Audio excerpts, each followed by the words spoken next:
Hello and welcome back, students, to our YouTube channel, Humanities Adda. This will be your last part of Harappan civilization. That means this is the 10th part or 10th lecture of the Harappan civilization. In the 9th lecture, if you see, we discussed Alexander Cunningham's confusion, and now we have to discuss from here 10.2, a new old civilization. Okay. तो अब हम देखेंगे कि किस तरीके से जो Alexander Cunningham Harappan civilisation के सिग्निफिकेंस को मिस कर जाते हैं, वो आखिरकार at the end Harappan civilisation, how do we get to know about it? So excavations जो चल रही थी, then in those excavations in 20th century की जो टाइम पीरियड के एक्सकैवेशंस है, उस टाइम पे आप देखते हैं कि सील्स डिस्कवर किए गए at Harappa by archaeologist Dayaram Sahni in the early decades of the 20th century in layers that were definitely much older than early historic levels. तो ये जो स्ट्रैटिग्राफी, और आप या फिर बोल सकते हो जो आर्कियोलॉजिकल एक्सकैवेशन जो चल रही थी वहां पे, जो ये लेयर्स थे, तो ये लेयर जो है एक तरीके से it was somehow much older than the early historic levels. We will talk about the mounds and layers and sites after this portion, so do not worry about that.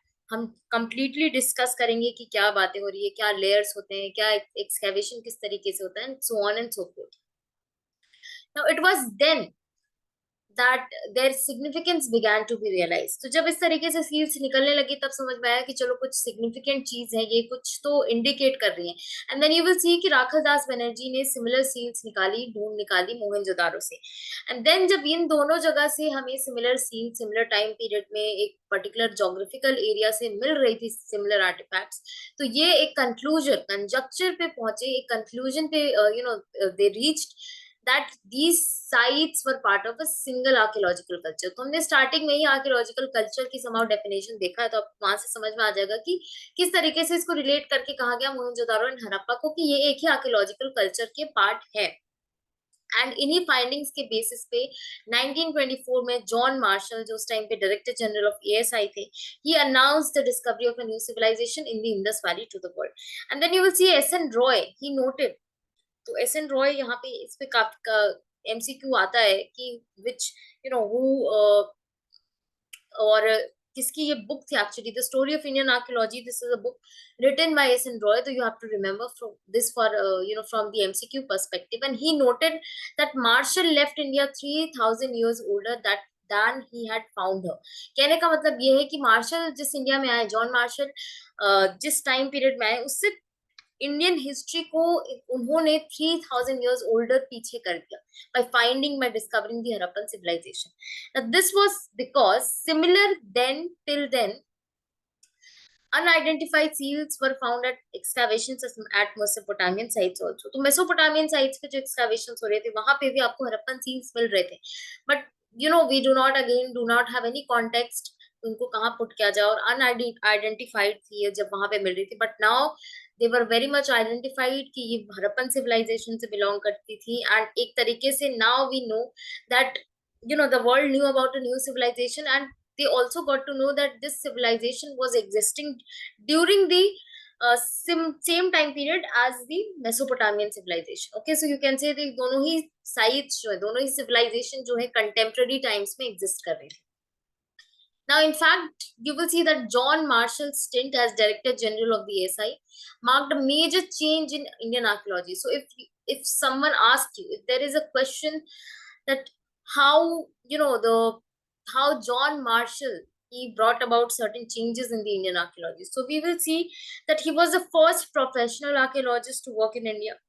And then he brought the experience of working in Greece and Crete to the field. So यहाँ जो ये already he was working in the areas of Greece, and वहाँ पे आप देखोगे क्रीट के area में he was working, तो उस एक्सपर्टीज को वो यहाँ पे लेके आते हैं इंडियन कॉन्टेक्स्ट में, और you can C on the Indian subcontinent.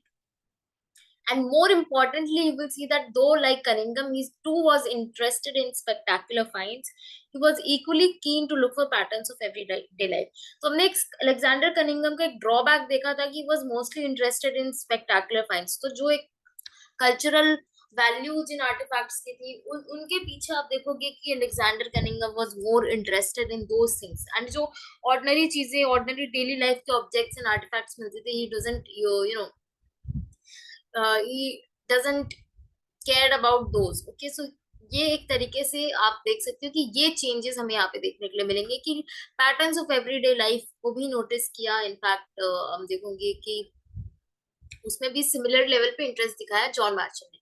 तो तीन आपके पॉइंट्स यहाँ पे हो गए।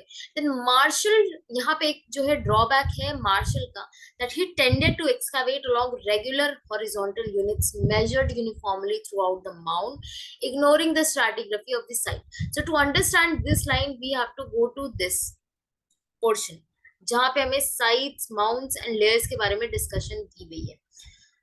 Archaeological sites are formed through the production, use and discarding of materials and structures. तो कोई भी आर्कियोलॉजिकल साइट है वो किस तरीके से बनती है, एक आप देखोगे प्रोडक्शन हो रहा है, यूज हो रहा है, discarding of material and structure, एक ही जगह पे जब ये कॉन्टिन्यूअस प्रोसेस चलते रहेगी तो वहां पे आप देखोगे कि एक माउंड बन जाती है। So when people continue to live in the same place, their constant use and reuse of the landscape result in the buildup of occupational debris called a mound. So a site is, archaeological site is nothing but an, you can say, occupational debris है वहां पे collect हो जाता है, and this gets collected in layers.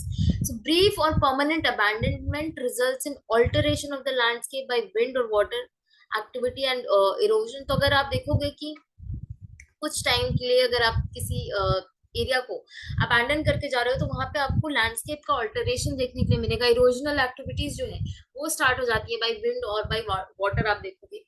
And occupations are detected by traces of ancient materials found in layers. So imagine, I will just draw something here, wait I draw below this. So layers which differ from one another, यहाँ पे हम देखेंगे occupations किस तरीके से detect कर किए जाते हैं by traces of ancient materials found in layers which differ from one another in color, texture and artifacts that are found in them. Abandonment or desertions, what are called sterile layers, can be identified by the absence of such traces. Now next line is, generally the most lowest layer are the oldest and the highest are the most recent. The study of layers, these layers, is called stratigraphy. Artifacts found in layers can be assigned to specific cultural periods and thus provide the cultural sequence for a site. So imagine how, usually आप देखोगे तो आपको mount कुछ इस तरीके का structure देखने के लिए मिल जाएगा। Okay, imagine this is a mount, this is the mount, और इसमें आपको वेरियस लेयर्स देखने के लिए मिलेंगे, and these layers, please keep in mind that they are not kind of, आप देखोगे कि एक ही हॉरिजॉन्टल नहीं है, they are irregular in nature, कहीं पे आपको थिकनेस ज्यादा दिखेगी, कहीं आपको कम दिखेगी थिकनेस। तो इस तरीके से इरेगुलर स्ट्रक्चर, आपको इरेगुलर लेयरिंग देखने के लिए मिलती है इन माउंट्स में। And when excavation is done, it is done in two ways. तो एक वर्टिकल एक्सकैवेशन आपका हो सकता है जिसमें आप वर्टिकली डिग करोगे, and another one is horizontal excavation जिसमें आप एक बड़े लेवल को डिग करते हो। Usually we go for vertical excavation because उससे हमें क्या होता है कि टाइम पीरियड और cultural sequence of a site ascertain करने में एक वहां पे आपको इजिली लेवल्स जो है, लेयर्स जो है उनका पता चल जाता है, एंड यू कैन सी कि कौन सी ओल्डेस्ट लेयर है, कौन सी जो न्यूएस्ट लेयर है, क्या टाइम पीरियड, क्या कल्चरल सीक्वेंस रहा होगा, क्या क्या उसमें आर्टिफैक्ट्स मिले, and how you can put those artefacts into different time frames. तो इस तरीके से आपको ये पूरा माउंट एंड स्टडी किया जाता है, साइट को स्टडी किया जाता है। And what mistake did actually, if you see, Marshall ने क्या गलती की यहाँ पे कि he ignored the stratigraphy of the site. Layering जो है किसी साइट की, वो जैसे हमने बात की कि वो हॉरिजॉन्टल एकदम इक्वल नहीं होती, वो इरेगुलर होती है, as you can see in this image also.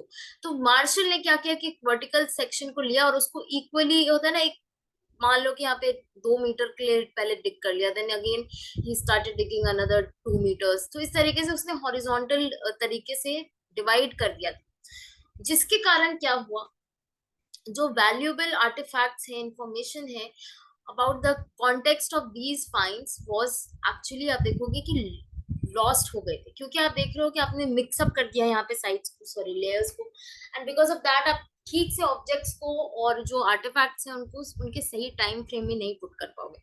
So this is kind of the mistake that John Marshall did.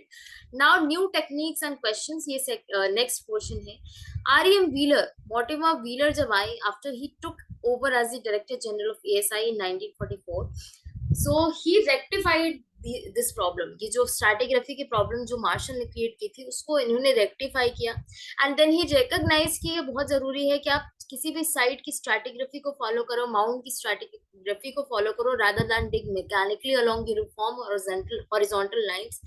And moreover, as an ex-army brigadier, he brought with him a military precision to the practice of archaeology. तो अब जो archaeology में आप देखोगे कि discipline आ जाएगा, एक precision आ जाएगा, because he was army ex army brigadier थे, तो उनको डिसिप्लिन वे में उनको एक तरीके से सारी चीजें जो है आप देखोगे काफी ढंग से आर्कियोलॉजिकल जितने भी एक्सकैवेशंस हुए इनके टाइम पे होने लगे.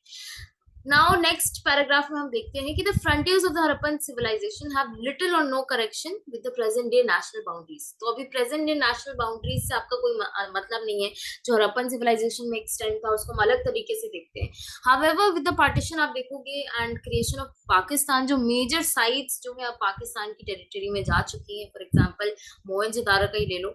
And this has spurred Indian archaeologist to try and locate sites in India. Because of this अब जो इंडियन आर्कियोलॉजिस्ट हैं उन्होंने स्टार्ट कर दिया है to locate sites in India. You will see कि बहुत सारी जो नई साइट्स हैं, जैसे आपका इधर लोथल एंड ऑल, राखी गिरी हो गई, ये बाद में एक्सकैवेट किए गए थे. एंड बिकॉज ऑफ ये जब पार्टीशन हुआ उसके बाद के ये जो इनिशिएटिव्स हैं उसके कारण we got to know basically about these sites.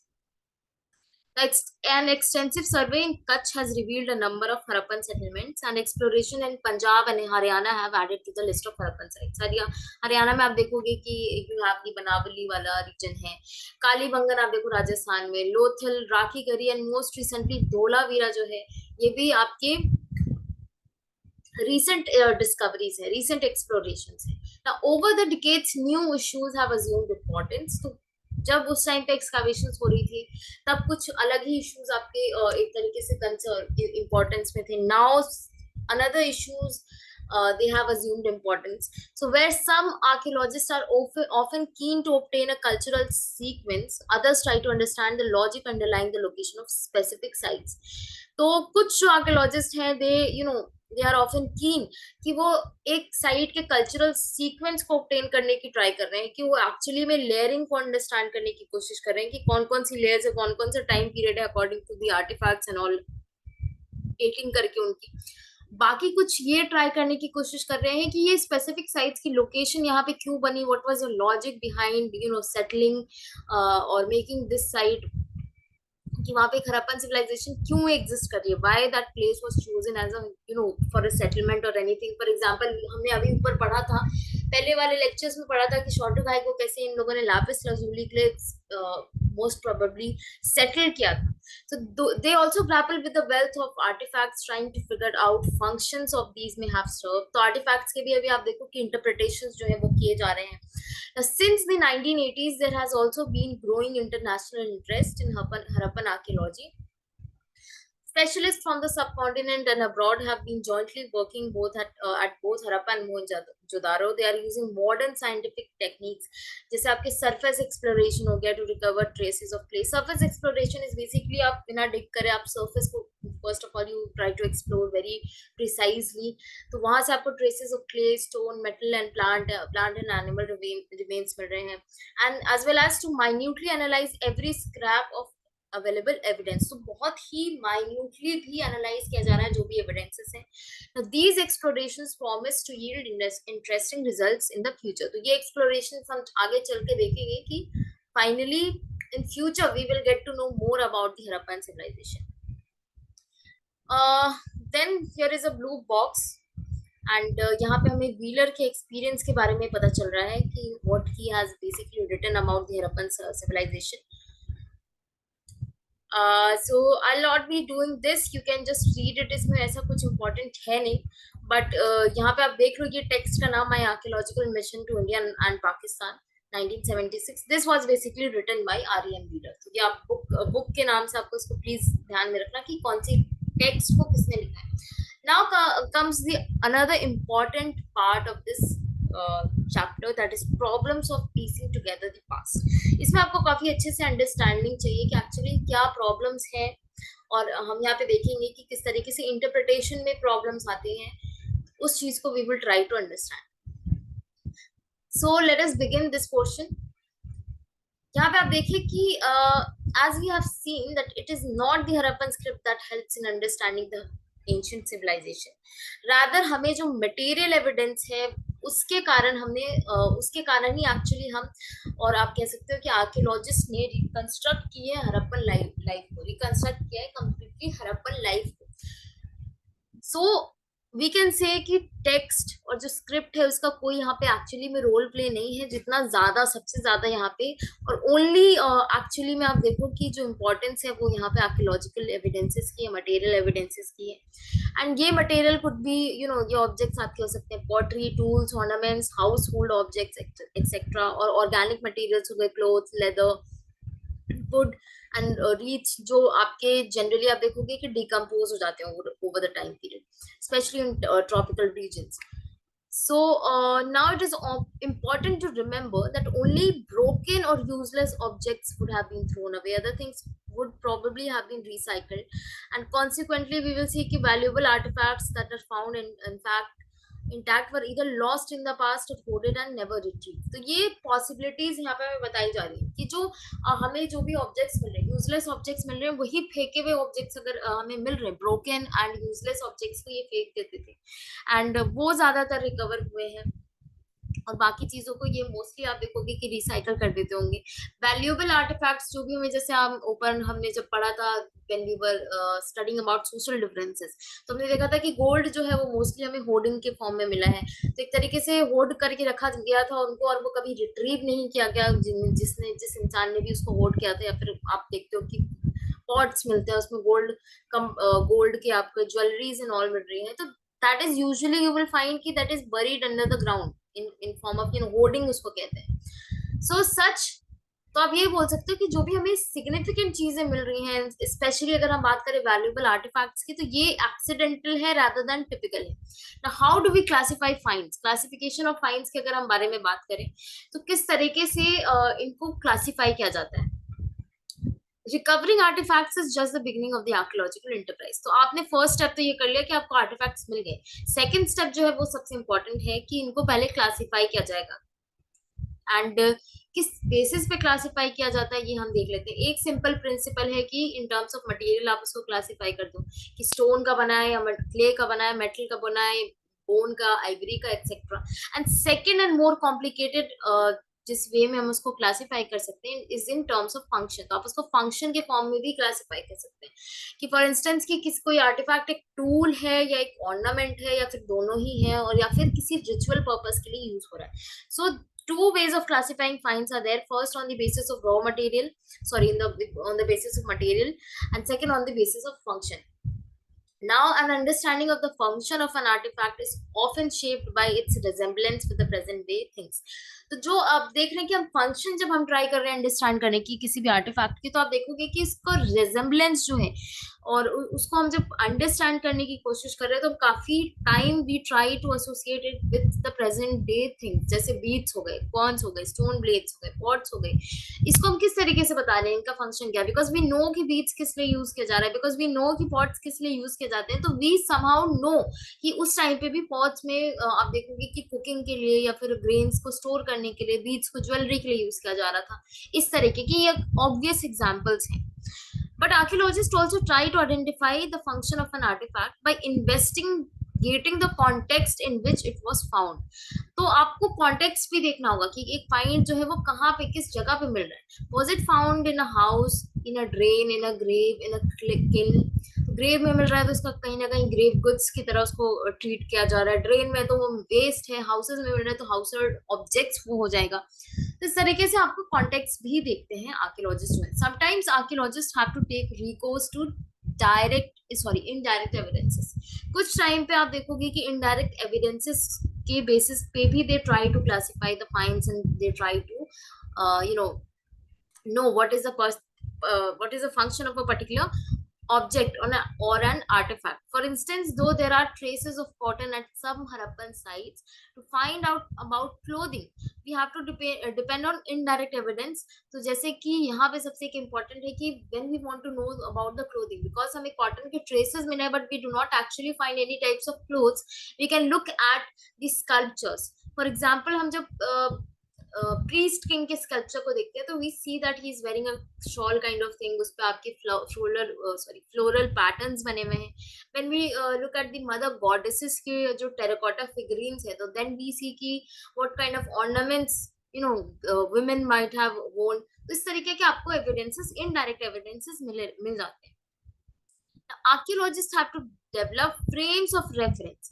So frame of reference जो है वो डेवलप करना पड़ता है आर्कियोलॉजिस्ट को. बेसिकली यू कैन से कि कॉन्टेक्स्ट बनाना होता है. We have seen that the first Harappan seen that was found could not be understood till archaeologists had a context in which to place it, both in terms of cultural sequence in which it was found and terms of comparison with finds in Mesopotamia. So यहाँ पे एक example भी दिया है कि आपको why the frame of reference is important, because हमने देखा कि जब हड़प्पन की सील्स डिस्कवर हो रहे थे तो उनके बारे में उनका जो सिग्निफिकेंस है वो हमें नहीं समझ में आया था जब तक एक कॉन्टेक्स्ट नहीं मिला था हमें उन सील्स को पुट करने के लिए. फॉर एग्जांपल, जब डिस्कवरी ऑफ हड़प्पन सिविलाइजेशन हो जाती है कंप्लीटली, देन वी नो कि actually what are these objects and what might be the function of these objects. And similarly आप देखोगे कि मेसोपोटामिया में भी ये आपके सील्स मिल रहे थे, तो वहां पे जो कंपैरिजन आप उन सील से आप कंपेयर करके इसको एक प्लेस में पुट कर सकते हो, वो भी अवेलेबल नहीं था until and unless जब तक हड़प्पन सिविलाइजेशन का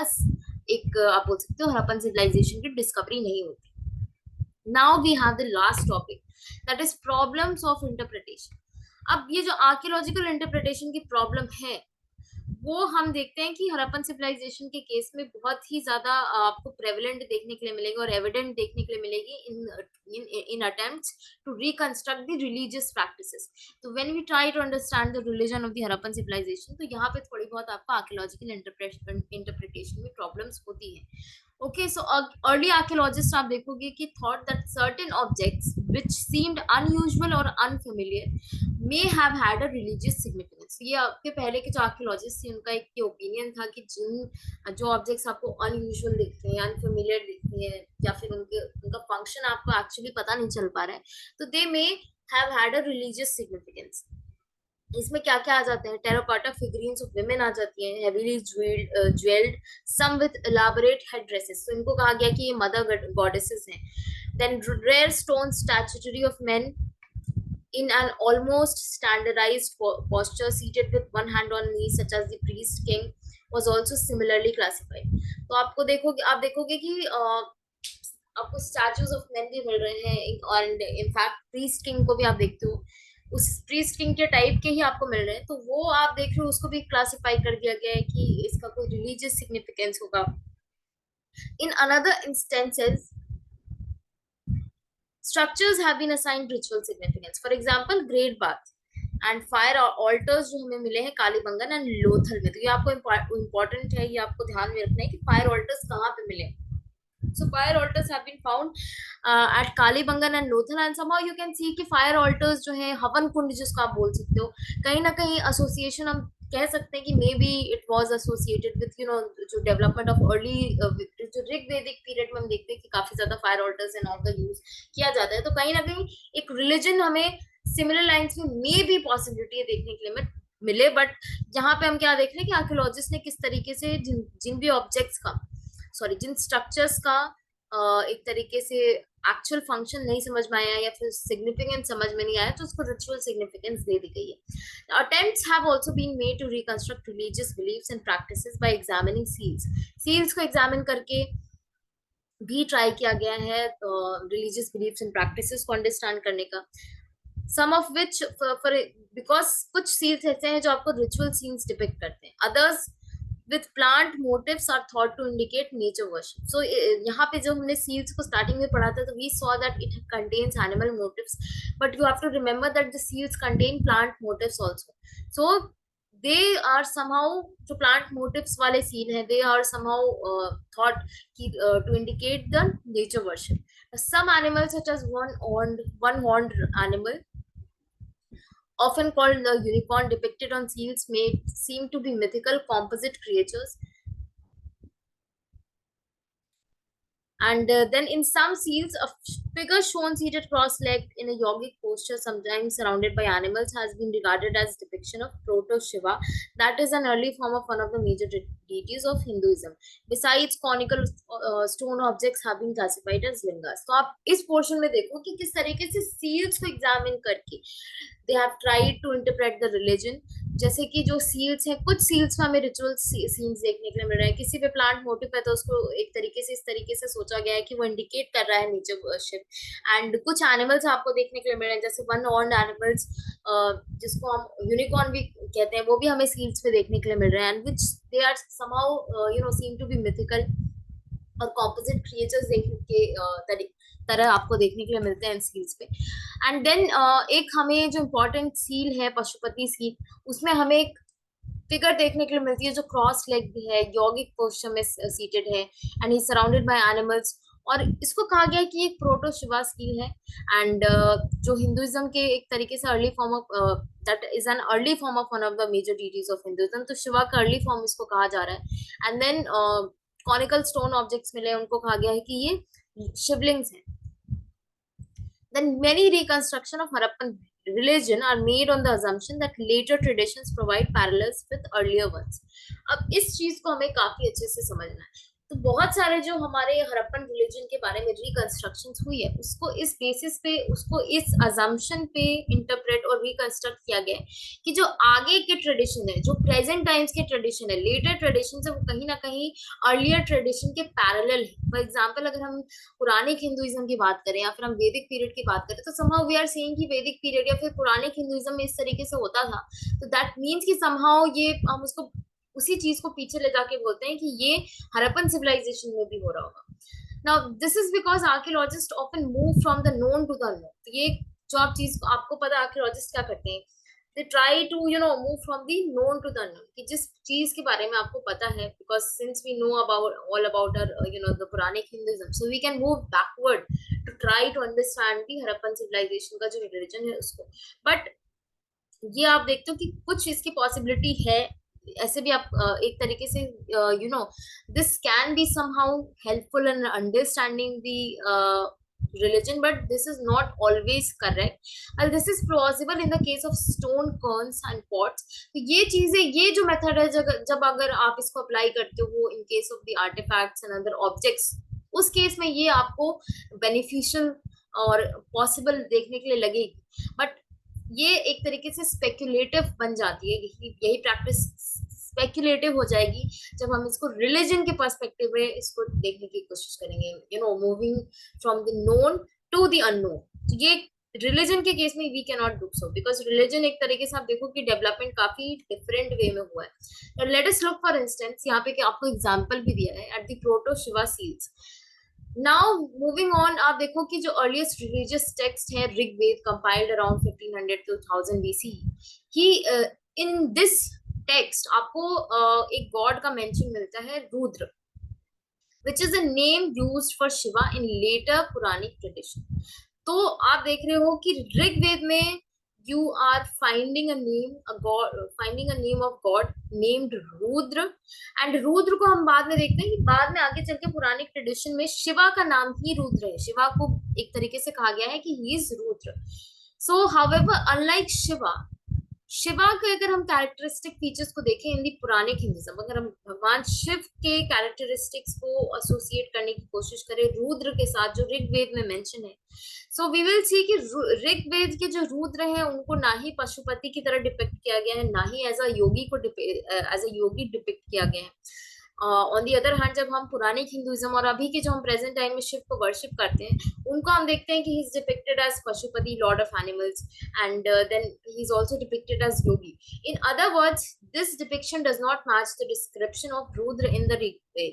तो ये जो डिस्क्रिप्शन है शिव का इन द पुरानिक हिंदुइज्म, वो कहीं ना कहीं मैच नहीं कर रहा जो रुद्र का डिस्क्रिप्शन है in the Rigveda. So is this then possibly a shaman as some scholars have suggested. तो कुछ लोगों का मानना है कि ये मे बी एक शमन हो सकते हैं जो प्रोटोशवा सील जिसको हम कहते हैं. Now what are shamans? Shamans are men and women who claim magical and healing powers as well as an ability to communicate with the other world. ये कीवर्ड जो है, ये की टर्म है, आपको ध्यान में रखना है शमन का. ठीक है.